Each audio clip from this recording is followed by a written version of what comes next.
Hi friends! Mila here. Welcome back to my channel. 2018 na guys. Happy New Year sa inyong lahat. So, ang first video ko for this year, I'm going to show you itong aking face na walang kahit anong produkto. So, ganyan yan guys. So, I'm going to share with you yung current makeup routine ko. And magchichikahan tayo about yung mga nangyari last year and yung mga plans ko for 2018. So, medyo mahaba tong video na to. So, grab your cup of coffee. Sarap. Let's jump in straight sa aking makeup routine. So, tanggalin ko muna yung hair ko para hindi siya malagyan ng makeup. Yes, baby. You also want to listen? Gusto niya makinig sa aking chikahan. Bale, sobrang saya para sa akin ng 2017. Kasi, ito yung year na nag-resign ako from work. I used to work sa PGH as a medical technologist and 4 years din ako dun sa work kong yun, guys. Tapos bago ako mag-resign, minake sure ko na magkuha muna ng mga workshops ng makeup. Kasi gusto ko talaga mag-makeup, guys. Lalo na noong 2016, napag-desisyonan ko na I'm really passionate about doing makeup on other people. Kaya nag-aral ako ng makeup, guys, sa ZOEVA, yung School of Fashion and Arts. Tapos ang dami kong na-meet na mga people doon. Super. Lalo na si Nez. Siya yung isa sa mga close friends ko talaga. Nung nag-workshop ako sa ZOEVA, guys, doon ko talaga nalaman na gusto ko talaga mag-makeup. Pero, hindi ako pwedeng mag-resign basta-basta kasi mahirap naman na walang work, diba? Bago ako mag-resign, sabi ko, kailangan maipon ko muna yung equipment, yung tools na kailangan ko to become a makeup artist, which I did. Kaya yung start ng year talaga, I was still working as a medical technologist. And nag-resign lang ako noong October 2017. So, inunti-unti ko yun, guys. Yung una kong binili was etong ring light na gamit ko. And then, bumili rin ako nung mga foundations, yung mga basic sa kit, concealers, powders, ganon. And once na nakompleto ko yung makeup kit ko, guys, for clients, not personal doon na ako nagpaalam na mag-resign na ako. Medyo mahirap nga kasi sobrang love ko yung work ko as a medical technologist. Hindi man ako maglalast ng 4 years if I didn't love it. Pero iba kasi yung passion na naramdaman ko, guys, na parang calling ko maging makeup artist. I don't know, pero siguro nafe-feel nyo rin yun, diba? And then, ayun na. Nung nakapagpaalam na ako, it was sad. Nahirapan ako magpaalam super. Kasi may mga friends din ako na naka-close ko sa work. And in-explain ko lang talaga sa kanila na yun yung passion ko. Pagka-resign ko, guys, yun na. Nag-aral na ako sa maquillage professional.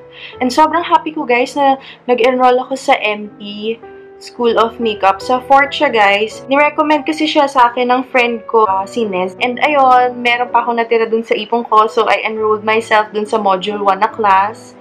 I'm just so happy na ang dami ko na naman na-meet dun sa school na yun.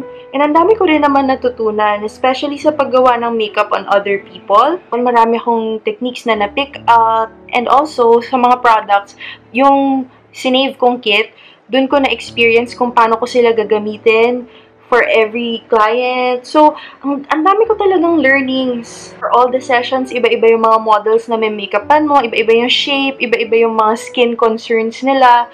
So, talagang ang ganda ng experience. Really nice to learn muna before you handle yung mga real clients. Right after graduating MP, ayun na guys, nag-start na ako mag-accept ng mga jobs or offers from clients.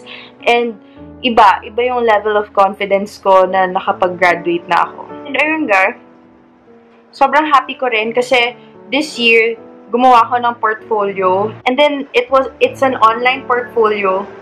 May ulan pa ulit. Ayaw talaga ako ipag-film, guys. Okay, tumigil na yung ulan. So, sa family naman, guys, ayun, wala naman masyadong update. Siguro yung significant lang na nangyari for 2017 is nag-50th birthday yung mom ko. And I'm just so happy na na-surprise namin siya nung birthday niya. So, kung hindi niyo pa napanood yung vlog, ililink ko siya sa ibabaw. Sobrang hirap nun. First time kong mag-organize ng event na yung mom ko yung isu-surprise. Ang hirap nun, guys. Sobra. Kasi yung planning pa lang, yung pag-invite ng mga friends niya, nahirapan talaga ako. Hindi ko lang ma-explain ng maayos. Pero ayun, sobrang happy naman ako. And after namin siya i-surprise, sinelebrate namin yung birthday niya by going to London. And ayun, so kung hindi nyo rin napanood yung mga London vlogs ko, ililink ko rin sila dyan sa description box. First time kong pumunta ng London, guys, and hindi ko talaga alam kung ano yung ine-expect ko. But kapag ganyan kasi na may trip, gusto ko lang na ine-enjoy yung lugar, yung weather. And ayun na guys, sobrang I also love London. Nag-enjoy ako ng sobra. Ang sarap ng food, ang sarap ng weather, malamig nung time na pumunta kami. And gustong-gusto ko lang talaga yung kasama ko yung family ko nagta-travel. Iba kasi kapag family yung kasama mo eh. Enjoy din ako mag-shopping ng makeup. Kasi iba yung quality ng makeup nila dun guys. Eh, yung drugstore nila, ibang level. So, sobrang saya ko. Ayun. So, for 2017, hindi natin napagkwentuhan. Kasi ito yun eh. Itong YouTube channel ko. Thank you so much for all your support. Yung first na video na ginawa ko or in-upload ko was about my Divisoria haul. Wala lang. Gusto ko lang sana i-share sa inyo kung ano yung nabili ko sa Divisoria. And alam nyo guys, up to now, yung pa rin yung pinakamataas na views ko dito sa channel ko. And nagsimula yun kasi marami lang ako napapanood dito sa YouTube guys na Divisoria haul. And gusto ko lang gumawa ng sarili ko kasi mahilig din ako mamili sa Divisoria ng kung ano-anong mga bagay. Except mga makeup guys ha. Kaya ayun, tinuloy ko lang yung aking pagva-vlog and then unti-unti shinare ko yung mga pagme-makeup ko. And this year, bumili ako ng Canon G7X at saka ng laptop. Kasi wala talaga akong laptop, guys. And wala talaga akong camera na matino for vlogging. I mean, pwede kong gamitin yung phone. Pero gusto ko rin talaga na bumili ng camera. And it is one of the best decisions na ginawa ko for 2017. Kasi grabe, gamit na gamit ko sila kasi ginagamit ko siya for vlogging, ginagamit ko rin siya for taking pictures dun sa mga clients, lalo na nung naggawa ako ng portfolio. And yun din guys, yung isa sa mga importanteng nangyari for 2017 is yung aking website. As a makeup artist guys, napaka-importante na meron kang website kasi your clients usually ask for yung mga samples ng works mo. So, it's important na imbis na isend mo sa kanila sa Messenger or you share yung Instagram profile mo, mas may kita nila yung mga high definition na mga samples mo. And also, para mas makita nila na established kang makeup artist kapag meron kang website. Para alam nila na hindi mo sila niloloko. Lalo na kung wala talaga kayong common friend, it's important na you build a website. Isa din sa mga exciting things na nangyari sa akin ngayon 2017 is yung natuto ako na mag-firing. Kasi yung isa sa mga friends ko, guys, si Carla. Hi, Carla, kung nanonood ka. Inaya lang ako ni Carla mag-shooting one day. And, ayun, pumunta ako. And then, na-enjoy ko mag-fire ng baril. Nag-vlog din ako nung guys. So, yun, you just have to explore yung channel ko para makita nyo rin kung ano yung nangyari sa akin last year. Pero, oh my gosh, hindi ko in-expect na mag-enjoy ako mamaril. And dahil sa pamamaril, guys, doon ko nalaman na meron pala akong cross-eye dominance. Hindi naman sa banlaga, pero left eye ko kasi is dominant. So, pag mag-aim ako, I usually close itong right eye ko. Right-handed ako, ganyan ako mamaril. So, hindi daw yun ideal kapag mamamaril. Dapat daw both eyes open ka and then hindi nagsisquint to the left or to the right. Kaya dahil dyan, sa firing na yan, na-challenge ako to correct yung cross-eye dominance ko. So, for 2018, gusto ko sana mag-practice pa ng shooting, i-improve yung skill ko. Kasi, kahit papano guys, natatamaan ko yung target eh. And, gusto ko sana na ma-hone yung skill na yon para lang as a hobby. For weight loss naman guys, aminin ko, sa first part ng 2017, nag-gain naman talaga ako ng weight. Mahilig kasi talaga akong kumain, as in, if you follow me on Instagram, may kita ninyo na almost every other day kumakain ako sa labas and talagang may mga favorite ako na food sa mga restaurants. And medyo matindi ako mag-crave. So, ayun. Alam ng family ko yan na mahilig akong kumain. And nasa lahi din namin ang weight gain. Pero I know that's not an excuse. Kaya this 2018, ay, sana ma-improve ko yung aking diet. I mean, hindi ko naman pagbabawalan yung sarili ko kumain ng mga gusto ko, diba? Gusto ko sana na yung servings, ma-lessen ko. Kasi para rin naman sa akin yan. Kasi I'm 26 and this year I'm turning 27. So, bumabagal na yung aking metabolism. Kung meron man akong form of exercise na kaya kong i-maintain, it would be jogging. Kaya kong mag-jogging, guys. Libre mag-jogging. Lumabas ka ng bahay, mag-jogging ka, grow. Pero hindi ko talaga kaya mag-commit sa gym. So, this year, hindi ako mag-gym. Pero, I want to do more jogging exercises. So, kung may free time ako, mag-jog ako. Pero, open naman ako to any suggestions. Kasi before, nag-boxing ako, nag-surf din ako.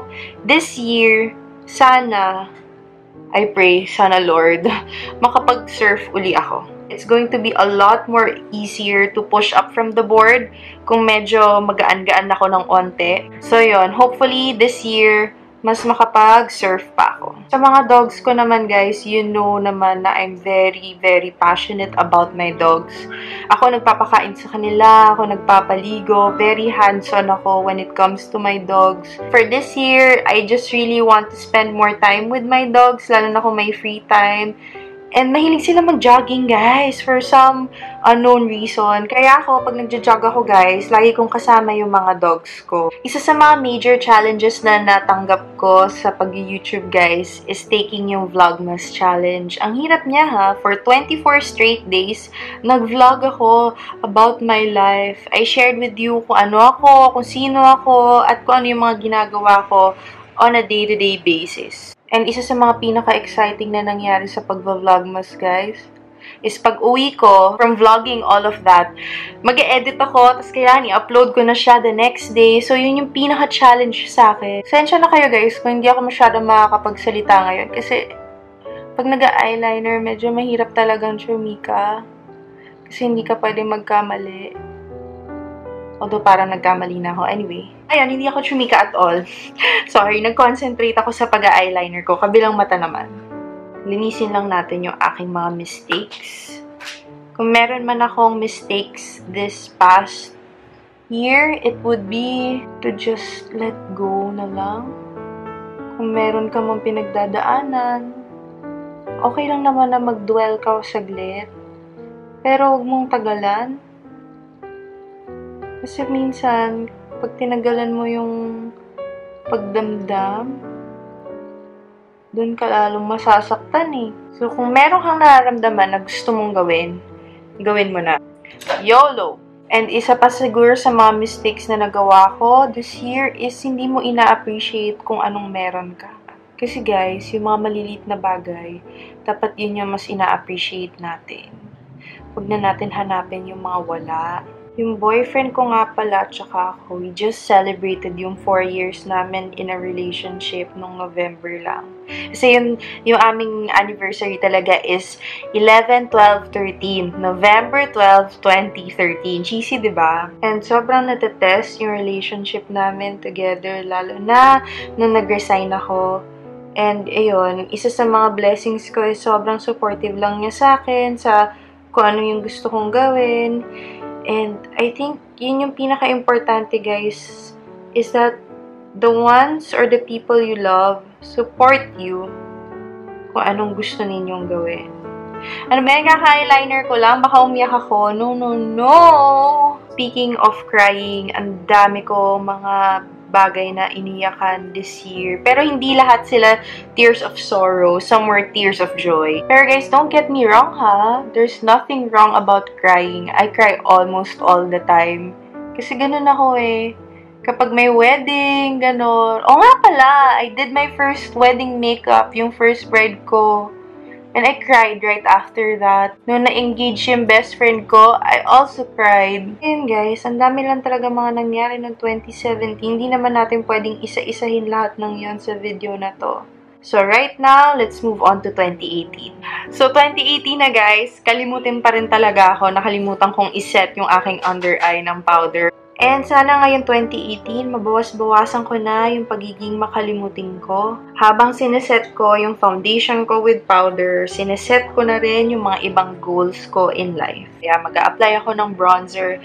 And I guess yung pinaka nagbigay talaga ng kulay ko is yung pagme-makeup. Pero this 2018, I plan to improve yung mga skills ko. Kasi as a makeup artist, kailangan nag-evolve ka rin. And you keep up with the trends. Hindi pwedeng hanggang dito ka na lang. Kailangan updated ka. Kaya dahil dyan, isha-share ko na sa inyo guys kung ano yung big news. Mag-aaral ako ng makeup sa Paris. I'm going to share with you yung pag-aral ko ng makeup sa Paris. Yun na ang aking major life update. Sobrang excited ko. At the same time, sobrang takot ko din. Because it's the first time that I'm going to Europe to study makeup. Hindi ko talaga alam guys kung anong i-expect ko sa aking pag-aral sa Paris. Stay tuned na lang kayo. Isa pa sa mga goals ko for this year is sana mag-grow yung ating YouTube family. So I promise to create more content. Hopefully, dumami pa yung mga places na i-visit natin this year. Kasi nag-enjoy talaga ako gumawa ng mga vlogs, lalo na yung mga travel vlogs. Shameless plug na guys. Kung meron mang gusto magpa-makeup sa akin, you can visit yung website ko to check out yung mga works ko. I'm excited to meet all of you. Hopefully, we'll get there someday na I get to meet all of you guys. And yun na guys, I'm just really so happy to share everything with you. So parang feeling ko, you guys are my friends and you guys have been the best. And just so happy na I can trust you guys and you can also trust me. And there you have it guys. Ito na yung aking current makeup routine na I just wanted to share with all of you guys. Aside from the Chikahan that we just did. Sorry kung medyo mahaba or marami akong sinabi. I'm just really excited to share with you guys kung ano yung mga thankful ako noong 2017 and yung mga upcoming plans ko for 2018. All of this wouldn't be possible if hindi dahil kay Lord. So I'm just really praying kung saan niya ako dalhin sa journey na to, and I'm going to take you guys with me. So that's it for this video guys. I hope to see you on my next one. Bye!